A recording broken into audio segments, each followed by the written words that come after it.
नमस्कार, देवभूमि के दंगल में आप सभी का स्वागत है। मैं हूं आपके साथ यशी शुक्ला और देवभूमि के दंगल में बात करेंगे क्षैतिज आरक्षण पास भू कानून की आज।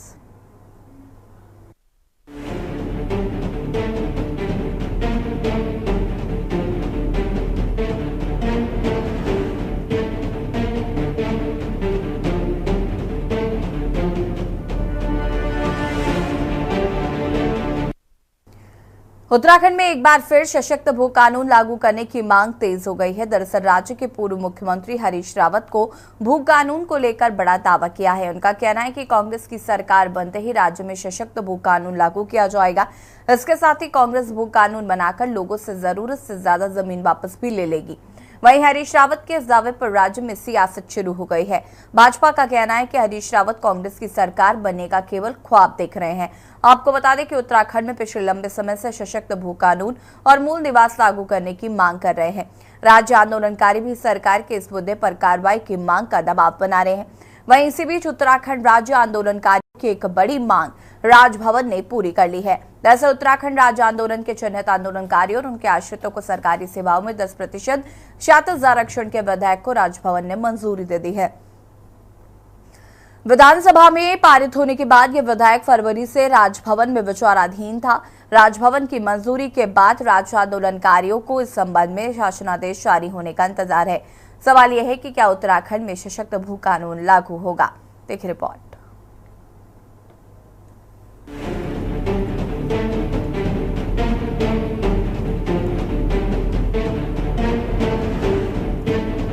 देवभूमि उत्तराखंड की सशक्त भू कानून लागू करने की मांग फिर तेज हो गई है। दरअसल राज्य के पूर्व मुख्यमंत्री हरीश रावत ने भू कानून को लेकर बड़ा दावा किया है।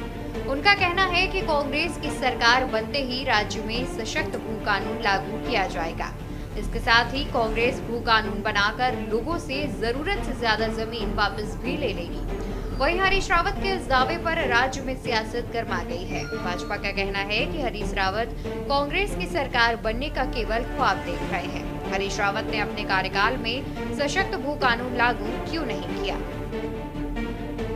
देखिए, माननीय हरीश रावत जी एक प्रखर नेता हैं और मैं समझती हूँ कि जब भी वो कोई बयान देते हैं तो बड़ा सोच समझ के देते हैं। लेकिन यहाँ पर जब जिस हिसाब से वो कह रहे हैं कि भू कानून लाने का काम करेंगे, अगर उनकी सरकार आएगी तो पहले तो उन्होंने अगर लगा दिया, क्योंकि जनता उनको वोट अब देने नहीं जा रही है। दूसरी बात, जब उनकी सरकारें थी, दो बार उनकी सरकारें बनी, तो तब उन्होंने ये निर्णय लेने का काम क्यों नहीं किया। तब तो वो सिर्फ अपनी कुर्सी बचाने में लगे हुए थे, तब तो वो अपनी सरकार बचाने में लगे हुए थे, तब उन्होंने कोई ऐसा निर्णय नहीं लिया। तब भी उनको इस तरह के निर्णय लेने चाहिए। आज जब सरकार धामी जी की सरकार बेहतर काम कर रही है, अच्छे काम कर रही है, अभी आपने देखा होगा आंदोलनकारियों का भी हमारा 10% क्षैतिज आरक्षण देने का काम किया, तमाम उन अन्य क्षेत्रों में काम करने का काम कर रही है जहां तक अभी तक विकास की कोई किरण पहुंचने का काम नहीं हुआ था। और सरकार बेहतर काम कर रही है और उसी को लेकर के आज माननीय हरीश रावत जी कभी तो वो पीठ थपथपाने का काम करते हैं सरकार की और कभी सरकार के खिलाफ खड़े हो जाते हैं। सब मैं अक्षरशः सहमत हूँ माननीय रावत जी की बात से। आज प्रदेश का हर एक नागरिक जो है सख्त भू कानून मांग रहा है। ये हमारा सबसे बड़ा स्लोगन होना भी चाहिए, इसलिए क्योंकि हमारे पास लैंड बैंक है ही नहीं। हमारे वहाँ बड़े बड़े नेता गाल तो बजाते हैं कि जिला बनाएंगे और बहुत सारे जिले गिना देते हैं, लेकिन जिले बनाने के लिए कहाँ आपके पास जमीन रह गई।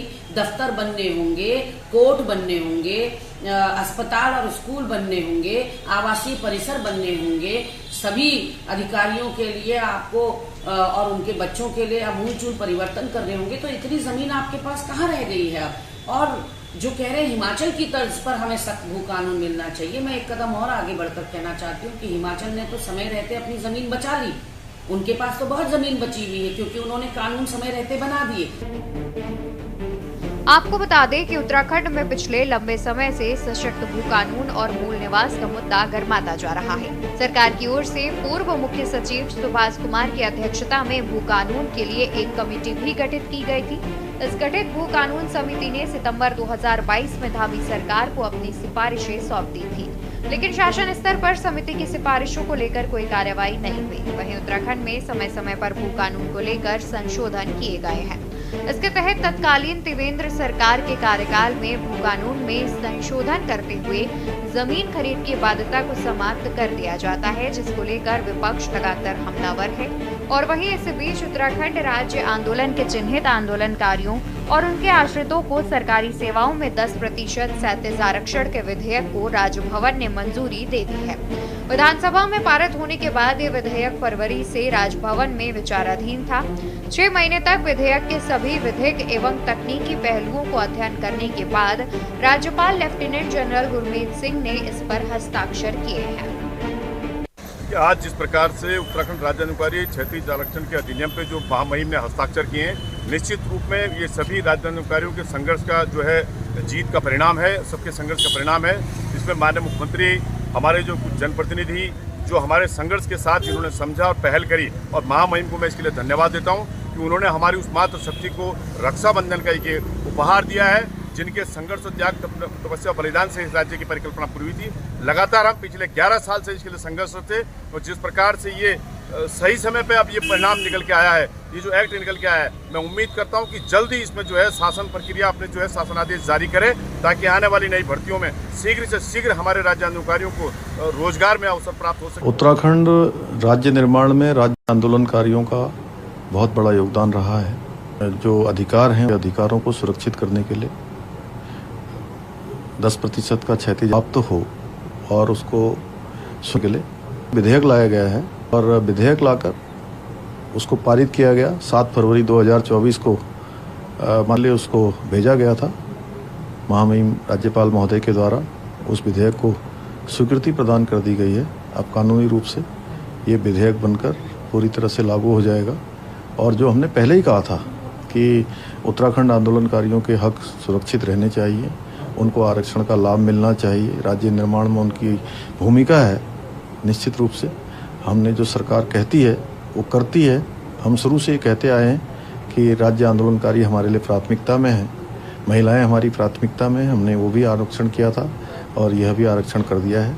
मैं सभी आंदोलनकारियों को, उनके आश्रितों को अब विधेयक पारित होने पर सबको मैं बधाई देता हूँ।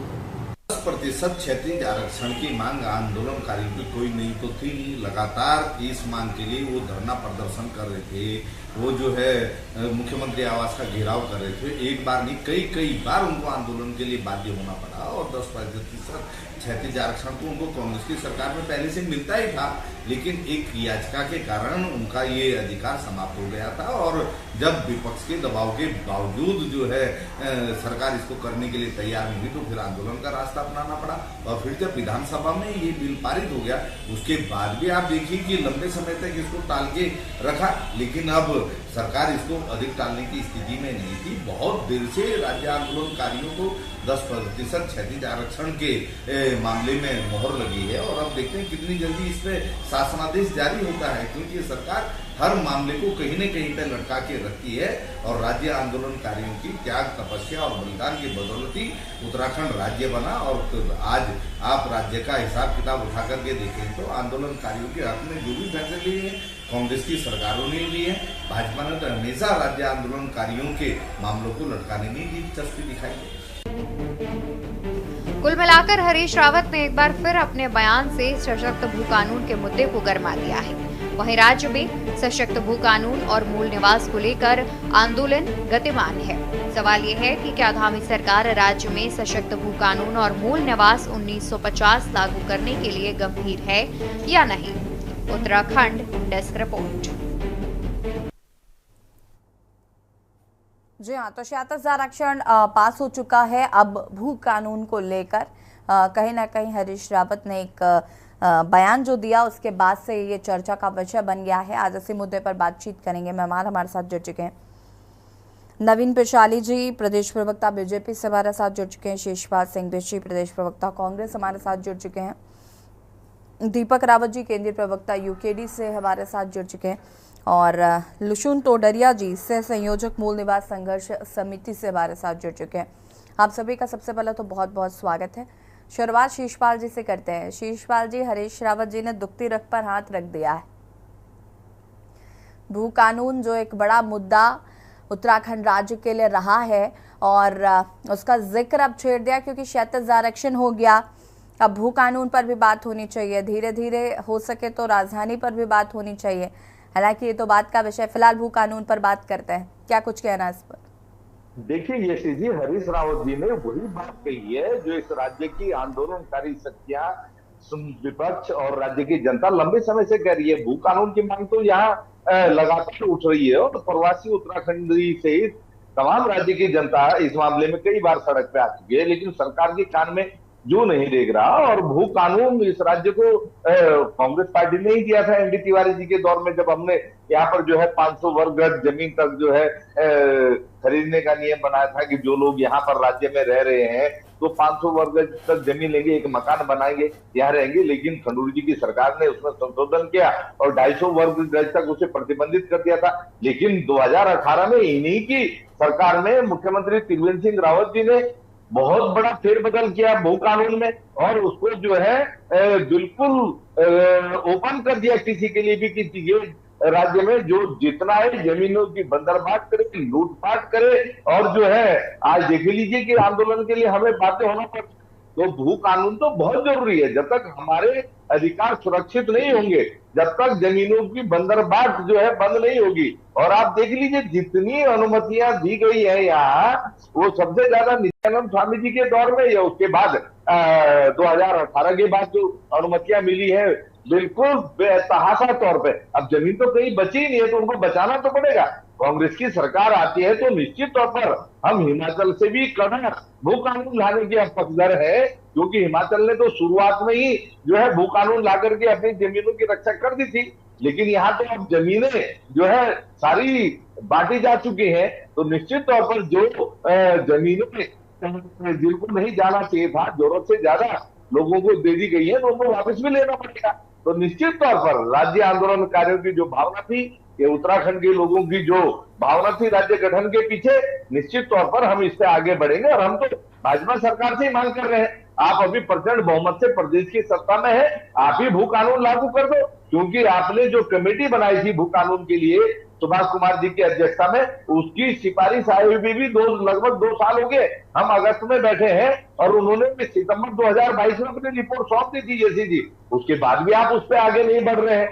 तो क्या दिक्कतें हैं। और शुरू से इस सरकार पे भू माफिया और खनन माफिया के हाथों में खेलने का आरोप लग रहा है। और जिस तरीके से आज राज्य की स्थितियां हैं, ये आरोप बिल्कुल सही साबित हो रहे हैं ये चीजें। और जहां तक राज्य आंदोलनकारियों को 10% क्षैतिज आरक्षण की मांग है, ये बिल्कुल वाजिब मांग थी। लगातार हम इसकी मांग कर रहे थे, आंदोलनकारी इसके आंदोलन के लिए बाध्य हो रहे थे और बहुत विलंब से एक सही निर्णय सरकार ने लिया है। और अब मेरी सरकार से करबंद विनती है कि तत्काल इस पे शासनादेश जारी हो। अब कहीं भी जो है इस मामले में और हिलाहवाली बर्दाश्त नहीं होगी, क्योंकि देखने में जैसा आ रहा है कि फैसले हो जाते हैं, जो है अध्यादेश को मंजूरी भी मिल जाती है, लेकिन उसके बाद भी शासनादेश जारी होने में लंबा समय लगता है। इसके लिए अब दोबारा से किसी संघर्ष की जरूरत ना पड़े और जितनी जल्दी शासनादेश जारी होगा तभी इसका लाभ जो है राज्य आंदोलनकारियों को मिल पाएगा। और देखने वाली बात होगी कि भर्तियां कितनी निकलती हैं,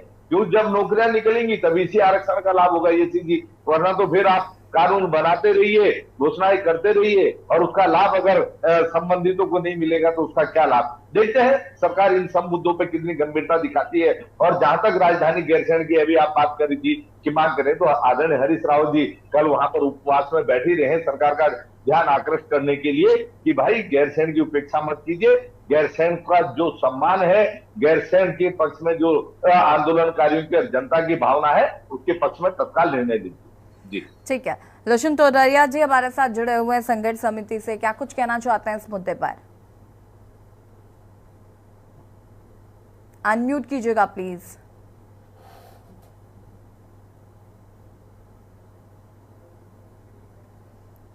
नहीं, आपकी आवाज नहीं आ पा रही है, आप प्लीज अनम्यूट कीजिए।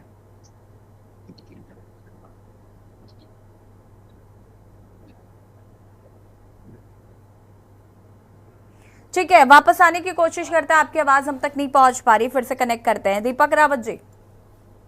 हाँ यासी जी बोलिए, क्या कुछ कहना चाहते हैं इस मुद्दे पर? भू कानून एक बड़ा मुद्दा आंदोलनकारियों का रहा है और जाहिर है कि यूकेडी के लिए भी होगा। यासी जी, 1 जनवरी 2024 जब इस साल की शुरुआती हो रही थी तो देहरादून में दीनदयाल उपाध्याय के पार्क में सबसे पहले उत्तराखंड क्रांति दल था जिसने साल के शुरू होते ही सख्त भू कानून और मूल निवास से संबंधित एक सख्त कानून की बात इस प्रदेश में कहा, और उसी का ही परिणाम था कि मुख्यमंत्री जी को 5 जनवरी को इसी साल 2024 5 जनवरी को खटीमा में एक रैली के दौरान बोलना पड़ा कि यदि इस प्रदेश को कोई सख्त भू कानून और मूल निवास कोई देगा तो वो भारतीय जनता पार्टी देगी। अब आइए आरक्षण के मुद्दे में। क्या विडंबना है यशी जी कि जिस प्रदेश में पहले ये प्रदेश मांगने के लिए आंदोलन चल रहा था, तभी तो हमने केंद्र सरकार से और उत्तर प्रदेश सरकार से इस प्रदेश को अलग पृथक राज्य की मांग करी थी, तब तो ये बनता था कि चलिए आंदोलन की जरूरत है। अब कितने बेशर्मी देखिए भारतीय जनता पार्टी और कांग्रेस की, अब मुख्य रूप से भारतीय जनता पार्टी की, कि अब जब 10% क्षैतिज आरक्षण हो रहा है तो उसमें भारतीय जनता पार्टी अपनी पीठ थपथपा रही है। अरे इन्हें तो शर्म आनी चाहिए। 7 साल से ये इस प्रदेश में राज कर रहे हैं, 10 साल उनको हो गए क्षैतिज आरक्षण मांगते हुए। क्या आंदोलन कर, उसमें भी आंदोलन की जरूरत है?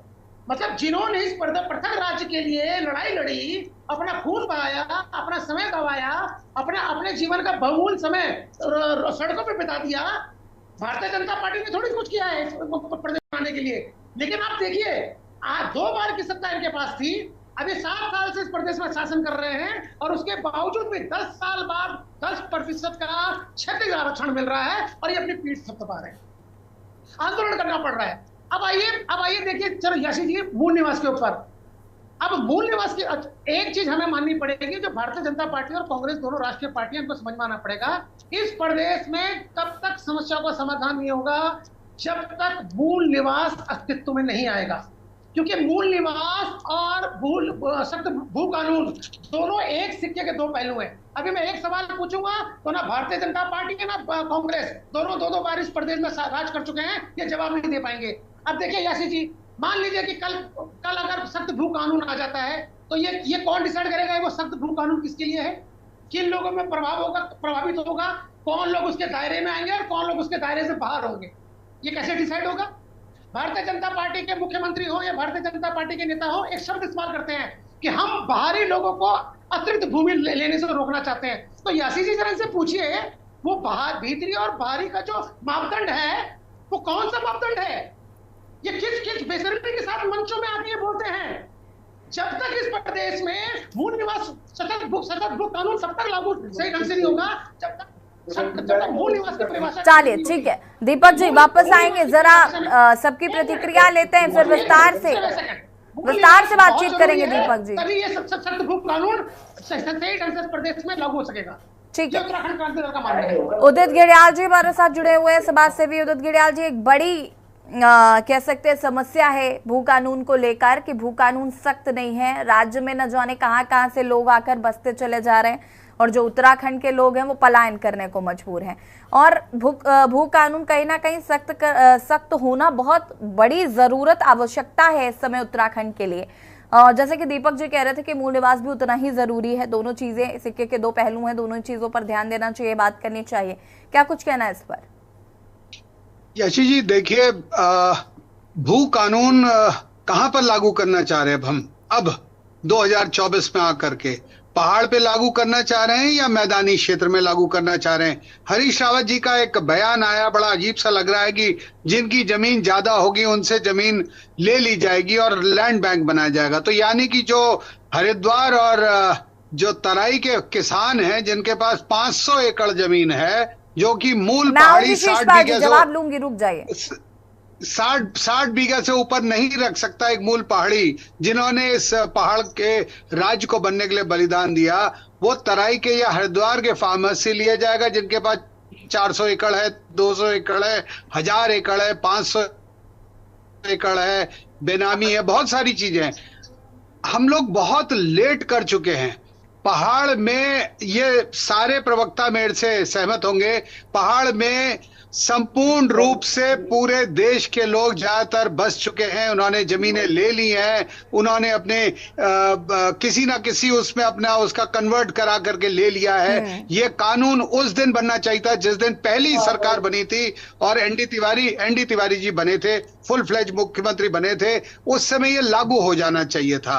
अब अगर हम लाते हैं, देखिए, या तो बिल्कुल ब्लैंकेट बैन लगा दिया जाए, सेल पे ब्लैंकेट बैन लगा दिया जाए, लेकिन सेल पे ब्लैंकेट बैन के लिए आपने ऑप्शन दे दिया अब कि अगर आप होटल लगाना चाहते हैं, आप रिजॉर्ट बनाना चाहते हैं, इंडस्ट्री लगाना चाहते हैं, तो उसके लिए भी आपके पास ऑप्शन है और आपको ये करना पड़ेगा।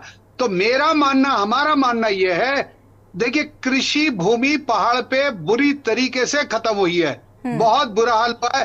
खास तौर से पिछले 10 साल में हम लोग किसानों के साथ खेत में काम कर रहे हैं, वो 2-2 4-4 नाली के रह गए, वो किसान नहीं होते, उतने में तो घर बनते हैं देहरादून में या और जगहों पे। मेरा आज भी मानना है कि अगर कोई बड़ा होटल रिजॉर्ट बन रहा है, कुछ ऐसी चीज इन्वेस्टमेंट आ रहा है, तो उसमें उन लोगों की भागीदारी होनी चाहिए, हिस्सेदारी होनी चाहिए जो वहां के लोकल भूमि वाले हैं। अगर आप बिल्कुल बंद कर देंगे, अब इस समय देखिए बहुत बड़ा एक फर्क आएगा। जिसकी बिक चुकी है वो तो अपना लेके निकल गया, उसने ऋषिकेश, हल्द्वानी, देहरादून, नैनीताल कहीं ना कहीं अपना घर बना लिया है। जिसकी नहीं बिकी है वो इस समय डेस्परेट है, क्योंकि पहाड़ पे ऐसा कहीं कोई आमदनी का स्रोत नहीं है। मैं बड़ी ईमानदारी से बात कर रहा हूं, सारी सरकारें लगी हैं, स्रोत नहीं है आमदनी का। बहुत छुटपुट आपको दिखेगा कि एक रिजॉर्ट चल रहा है, किसी के बगीचा सेब का चल रहा है, किसी का खुमानी का चल रहा है। ये बहुत छोटे छोटे एग्जाम्पल हैं, लेकिन जो बड़े रूप में हमने देखना है, 40% के करीब की जनता अभी भी पहाड़ पे है। अगर उनको हमें बचाना है तो या तो कंप्लीट ब्लैंक वो लगना चाहिए, बैन लगना चाहिए सेल के ऊपर, या जो भूमि बनी है और जिसपे कोई भी कॉमर्शियल एक्टिविटी होती है उसमें उन भूमि जो मालिक हैं भूमि की, उनकी हिस्सेदारी उसमें होनी चाहिए। ठीक है, वापस आते हैं लोशन टोडरिया जी, और हमारे साथ यहाँ पर नवीन प्रशाले जी हैं, उनका भी रुख करेंगे। आप सभी हमारे साथ बने रहिएगा। रुकेंगे छोटे से ब्रेक के लिए, जो हासिल होता है।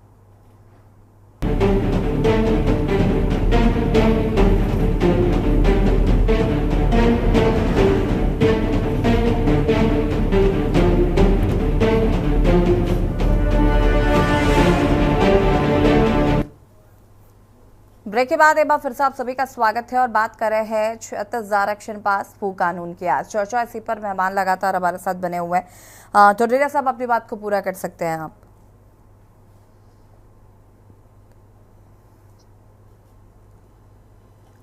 आवाज नहीं आ पा रही है आपकी। रोशन टोडरिया जी की आवाज आ रही है क्या? नहीं आ रही।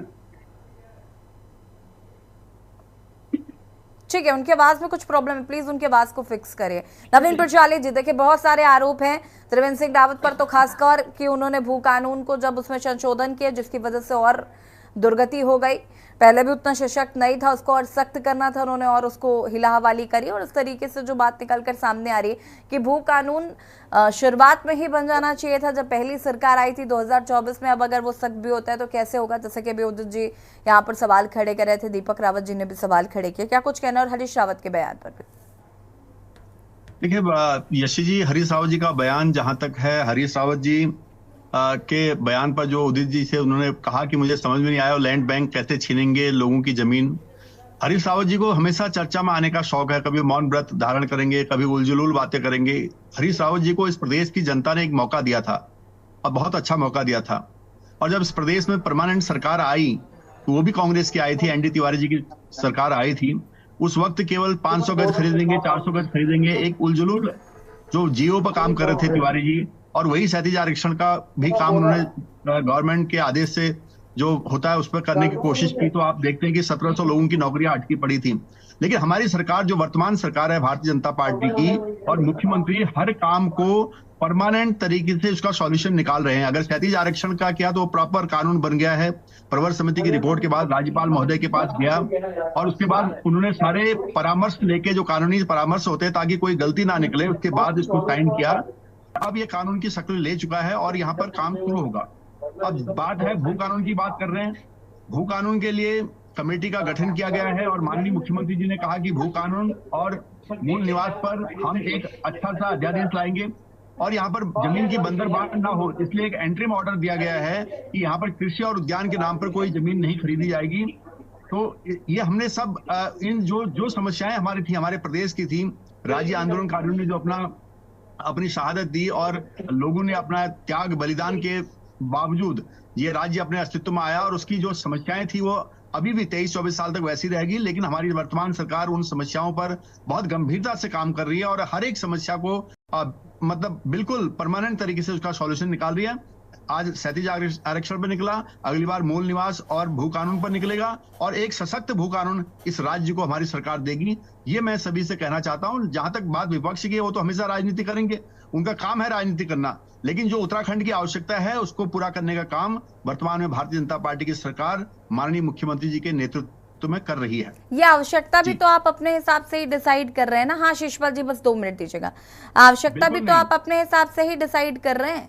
आपको जो सही लग रहा है आप कर रहे हैं। यूसीसी कानून आपको लाना था, आप ले आए, लेकिन एक राजधानी नहीं दे पाए उत्तराखंड को।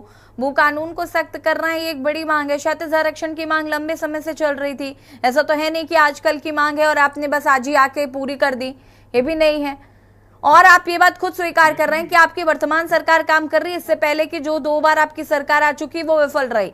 कांग्रेस और बीजेपी दोनों ने ही काम नहीं किया। इट मींस आप अपने शब्दों को मेरे मुंह में डालने की कोशिश बिल्कुल ना करें यशी जी, मैं ऐसा बिल्कुल नहीं कर रहा हूं। मैं वर्तमान सरकार की जिम्मेदारी लेते हुए, वर्तमान में ये बहस हो रही है, मैं वर्तमान में कह रहा हूं कि हमारी जो अभी की सरकार है बहुत अच्छा काम कर रही है, और मैं ये इस बात को स्वीकार नहीं। देखिए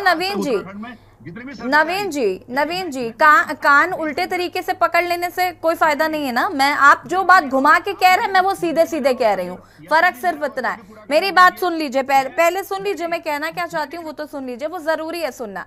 आप ये कह रहे हैं बात वर्तमान की हो रही है, बात वर्तमान की नहीं हो रही है। ये 24 सालों का दंश है जो जनता 24 साल से झेल रही है। अभी तक जनता को वो सारी चीजें मिली ही नहीं है जिसकी वजह से राज्य अलग हुआ था।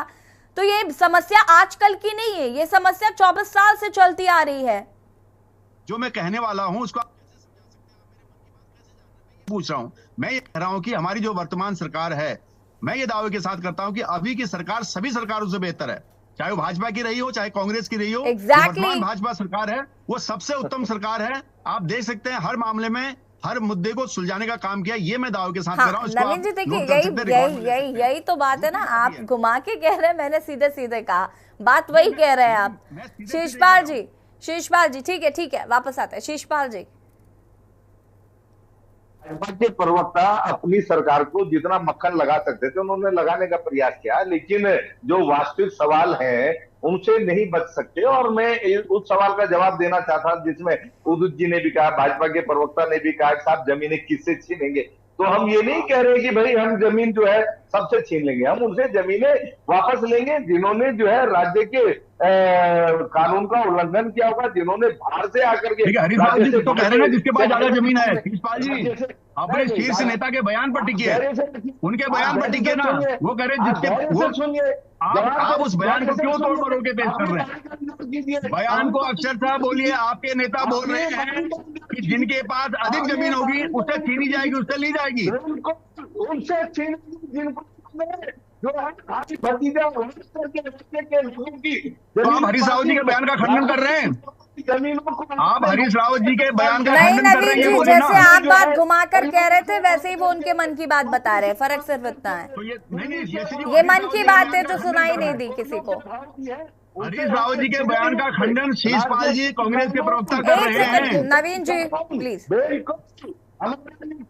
है कहना बिल्कुल स्पष्ट तौर पर है कि राज्य से बाहर के लोगों ने जो यहाँ पर बेतहाशा जमीन खरीदी है, राज्य के कानून का अतिक्रमण किया है, और 12.5 एकड़ एक किसान के पास, हमारे प्रमुख किसान के पास भूमि हो सकती है। भूमि दरी कानून में भी आपने बदलाव किया है, और कोई उद्योग के नाम पर, अन्य नाम पर कितनी ही जमीन यहाँ पर ले सकता है, ये नहीं चलेगा। और जिन्होंने बेतहाशा जमीन खरीदी है तो उनसे वापस लेंगे।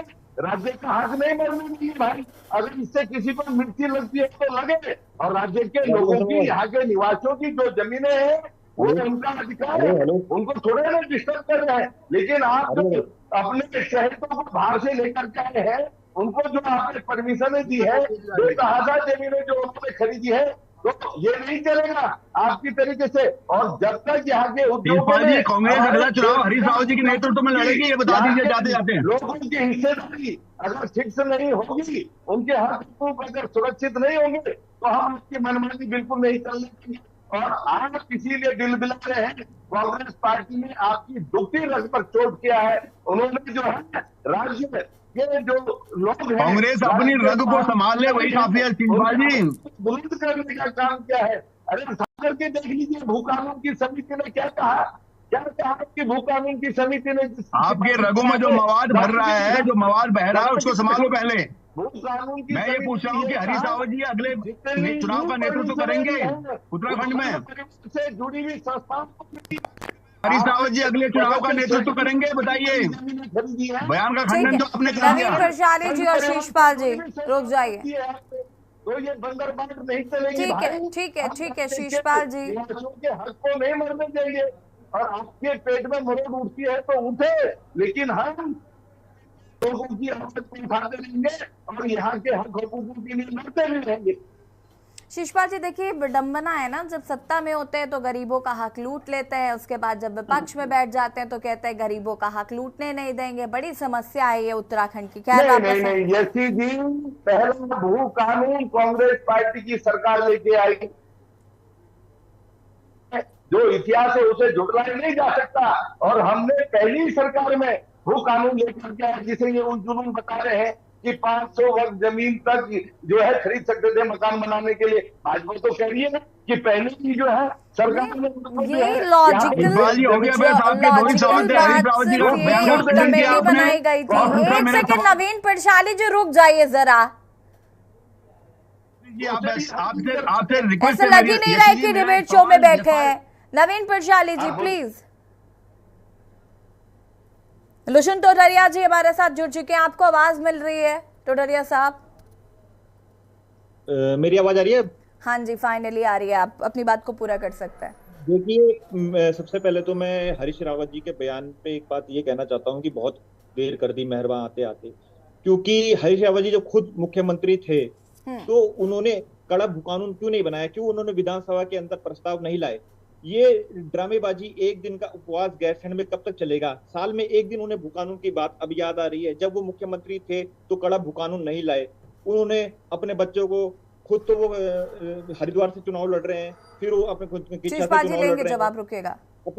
अपने बच्चों को भी उन्होंने हरिद्वार से चुनाव लड़ा रहे हैं, फिर एकदम से उनको अंदर पहाड़ का प्रेम एक दिन के लिए जाग जाता है। उन्होंने पूरे मुख्यमंत्री काल में भू कानून की बात नहीं करी, जल जंगल जमीन बचाने की बात नहीं करी, और एक दिन की सियासत ड्रामेबाजी वो कर रहे हैं। मतलब पुष्कर सिंह धामी जी और हरीश रावत के बीच में उत्तराखंड की जनता को फुटबॉल बना दिया गया है। मजबूत भू कानून के मुद्दे पे उलझाया जा रहा है। अगर मुख्यमंत्री जी ने भी अगस्त 2023 में घोषणा कर दी थी पुष्कर सिंह धामी जी ने कि यहाँ उत्तराखंड में मजबूत सशक्त भू कानून लागू होगा। कमेटी बनी, कमेटी की कमिटमेंट नहीं थी नहीं तो उलझा दिया मामला। मूल निवास पे भी हरीश रावत जी कोई स्टैंड स्पष्ट तो करते नहीं अपना। कल हमारी टीम के लोगों ने जब उनको वहां घेरा, जब वो गैरसैंण के पास पहुंचे, हमारी संघर्ष समिति की टीम ने वहां घेरा, उनसे स्टैंड पूछा तो कल भी वो गोलमोल जवाब देने लग गए। तो ये जो एक दिन की सियासत ड्रामेबाजी है, एक दिन का उपवास का जो ये ड्रामा है, हरीश रावत जी का पहाड़ प्रेम एक दिन के लिए क्यों जागता है? जब वो मुख्यमंत्री थे तब वो पहाड़ प्रेम कहाँ चले गया था? वो उत्तराखंड प्रेम कहाँ चले गया था? तब उनके पास मौका था, उनके पास विपक्ष सत्ता पक्ष के विधायक थे, वो विधानसभा के अंदर प्रस्ताव लाते, गैरसैंण स्थायी राजधानी की भी घोषणा कर देते, प्रस्ताव लाते। आज आपको गैरसैंण की पीड़ा जाग रही है, तब गैरसैंण की पीड़ा क्यों नहीं जाग रही है आपकी जब आप मुख्यमंत्री थे? प्रस्ताव विधानसभा में।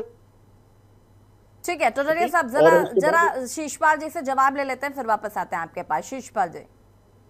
यशी जी, गैरसैंण को राजधानी बनाने की दिशा में सबसे कदम किसने उठाया, जरा मैं पूछना चाहूंगा। पहली कैबिनेट की बैठक टेंट में, पहली जो है विधानसभा टेंट में कांग्रेस पार्टी ने आयोजित की, जब वहां पर एक ईंट नहीं थी। आज जो दिव्य भव्य भवन वहां पर आप विधानसभा का देख रहे हो, कांग्रेस पार्टी ने बनाया। और हरीश रावत जी ने राज्य के भू कानून में संशोधन नहीं किया।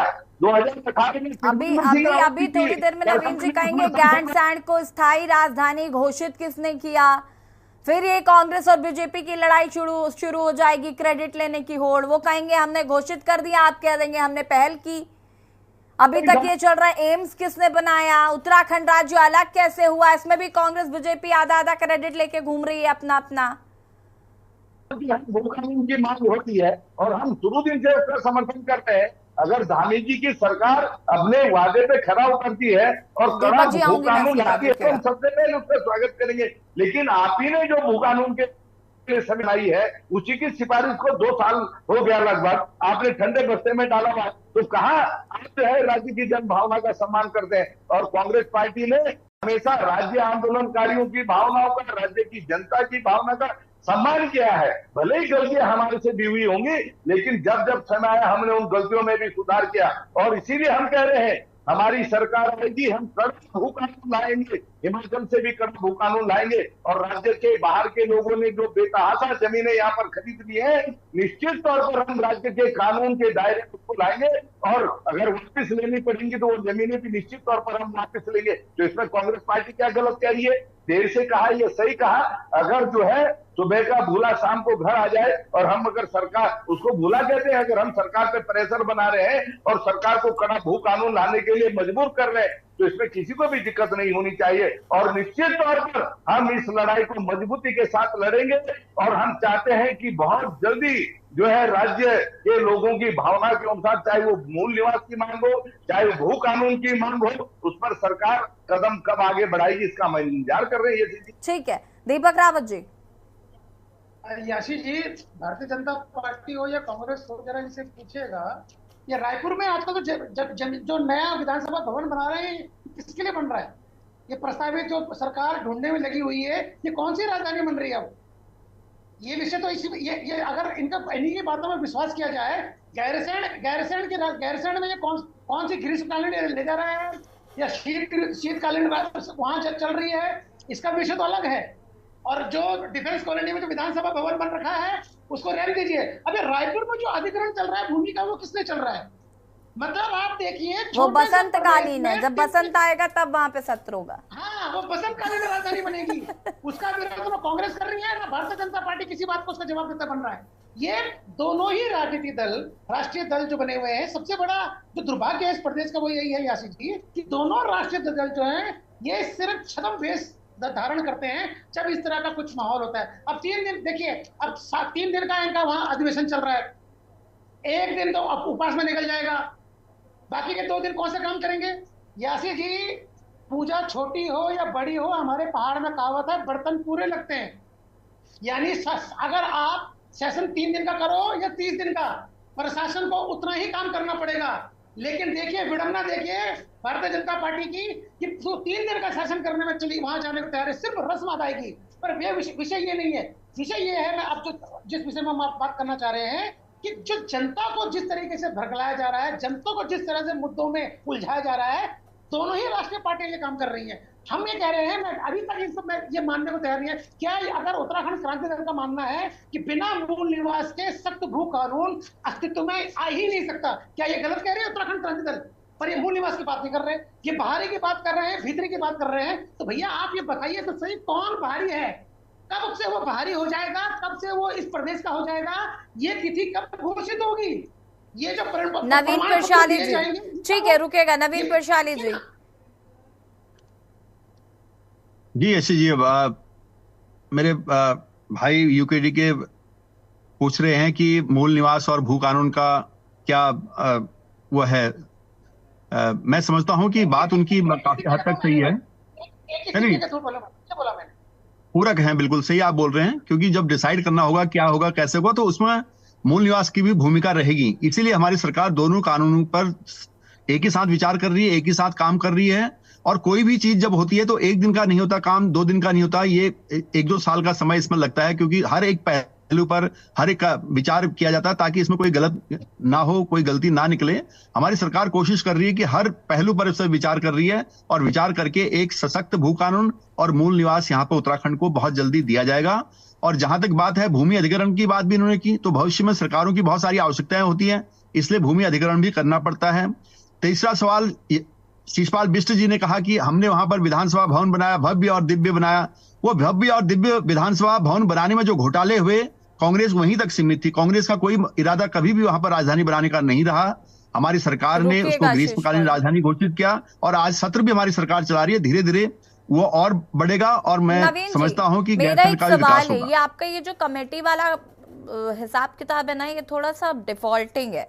मुझे ऐसा लगता है कि आपने जिस जिसकी कमेटी बनाई वो कमेटी पता नहीं कहाँ ही गायब हो जाती है, उसके बाद उसका जिक्र ही नहीं होता। पलायन के लिए एक कमेटी बनाई गई थी, मुझे याद है, वो पलायन की वजह ढूंढते ढूंढते खुद ही देहरादून में बैठ गए। कोई मतलब ही नहीं है कि पलायन क्यों हो रहा है, काहे हो रहा है, अभी तक पता ही नहीं चल पाया किसी को। उसके बाद वापस अगर हम बात करते हैं इसकी, आपने भू कानून की कमेटी बनाए हुए कम से कम 2-3 साल हो गए, अभी तक कुछ अता पता नहीं है। ये तो आज हरीश रावत जी ने बात कर दी, भले ही मैं चर्चा में आने के लिए की हो, लेकिन उन्होंने बात कर दी तो भू कानून फिर से शुरू हो गया। तो आपने भी कमेटी का जिक्र कर लिया, वरना कमेटी का कुछ अता पता नहीं। एक सेकेंड नवीन प्रशाली जी, आपने 4-5 कमेटियां बना रखी अलग अलग मामलों को लेकर, और वो कमेटियां कहाँ हैं भगवान जाने, वो रिपोर्ट किसको सौंप रही है नहीं पता। सिर्फ धीरे धीरे जब कोई आकर उस पर आंदोलन कर देता है, कोई चर्चा कर देता है, तो वो कमेटी का जिक्र हो जाता है, फिर उसके बाद वो कमेटी वापस ठंडे बस्ते में चली जाती है। और ये आप माने नहीं माने, 100% सच्चाई यही है, 100 की 100% सच्चाई यही है। क्षैतिज आरक्षण की कमेटी बनी थी, रिपोर्ट दी, कानून लागू हो गया। क्षैतिज आरक्षण की पीठ थपथपा रहे हैं आप इतने दिनों से। राज्य आंदोलनकारियों से पूछिए जाके पहले कि कितने लंबे समय से उनको आंदोलन करना पड़ा। आज आप करके दे रहे, तो अब आप इतनी पीठ थपथपा रहे हैं कि क्षैतिज आरक्षण के ऊपर बात ही नहीं कर पा रहे। सरकार को करना पड़ा, पहले कांग्रेस ने क्यों नहीं कर दिया? हरीश रावत जी जो आज कह रहे हैं उन्होंने क्यों नहीं कर दिया? कांग्रेस ने नहीं किया, कांग्रेस बैठी है ना आज विपक्ष पे, 2 बार से बैठी हुई है ना विपक्ष में, कांग्रेस ने नहीं किया। अरे आप तो करिए, आपको मौका दिया, आप करिए। और फिर कर रहे तो, जब कर रहे तो आप बोल रहे हो, क्यों बोल रहे हो उसको? जब कर दिया तो हम बोलेंगे तो सही, हम बोलेंगे तो सही, हमने किया, हमारी सरकार ने किया उसको। उदित गडियाल जी, सरकार ने कमेटी बनाई यूपीसी के लिए। शीशपाल जी एक सेकंड रुकिएगा प्लीज। उदित गडियाल की टिप्पणी के बाद मैं शीशपाल जी आपके पास आती हूँ प्लीज। उदित गडियाल जी, आरक्षण का बन गया तो हमारी सरकार हर कमेटी पर एक गंभीर रिपोर्ट देती है, उसके बाद करती है, ताकि कोई गलती, कोई नुकसान उसका भविष्य में ना हो। याशी जी देखिए, भू कानून की बात चल रही है, सख्त भू कानून की बात चल रही है। मैं अभी तक नहीं समझ पाया हूं ये भू कानून कहां पर लागू होगा। क्या ये शहरी क्षेत्रों में लागू होगा? ऐसा नहीं है, किसी भी शहरी क्षेत्र में भू कानून नहीं लागू होगा। ये कृषि योग्य भूमि के लिए है। क्या आप में से किसी को यह पता है कि नगर निगम, नगर इकाई बढ़ते जा रहे हैं, उनका विस्तार होता जा रहा है, और ये किस तहत हो रहा है? इसमें गेम है बहुत तगड़ा, जिसमें कि हर शहर में निकाय का विस्तार हो रहा है भूमि का। तो जैसे जैसे विस्तार होगा वो कृषि भूमि नगर निगम, नगर निकाय क्षेत्र में बढ़ती जाएगी, और आपकी जो भूमि, जो कानून है, जो खरीद नहीं सकते थे, वो खुल जाएगा रास्ता, आपको वो खोल दिया जाएगा। यह धीरे धीरे चल रहा है। मेरी सभी पार्टियों से, सभी प्रवक्ताओं से ये निवेदन है कि इस पे जरूर विचार करें। ये बहुत खतरनाक ट्रेंड है, मैंने पौड़ी में देखा है, नैनीताल में हो रहा है, देहरादून के प्लीज रुकिए। आप ये देखिए, देहरादून के आसपास नगर निगम क्षेत्र बढ़ता जा रहा है। ये जो कृषि भूमि है ये सब नगर निगम में आती जा रही है। नगर निगम में कोई लिमिट नहीं है जमीन खरीदने वालों की, बाहर से आगे, कहीं से भी आगे खरीद सकता है। देहरादून में 5000 गज, 2000 गज, 3000 गज, चाहे वो महाराष्ट्र से आए, चाहे कहीं से आए। 2-3 चीजें बहुत जरूरी है। संपूर्ण बैन, नगर निगम क्षेत्र पहाड़ में नहीं बढ़ना चाहिए। गांव में गांव वालों को नहीं मालूम है कि वो नक्शा कहां से कराएंगे। ये बहुत सारे करप्शन के रास्ते खुलते हैं कि अरे आपका तो मकान ऐसा बना है, आपका तो ये पास नहीं होगा, वो पास नहीं होगा।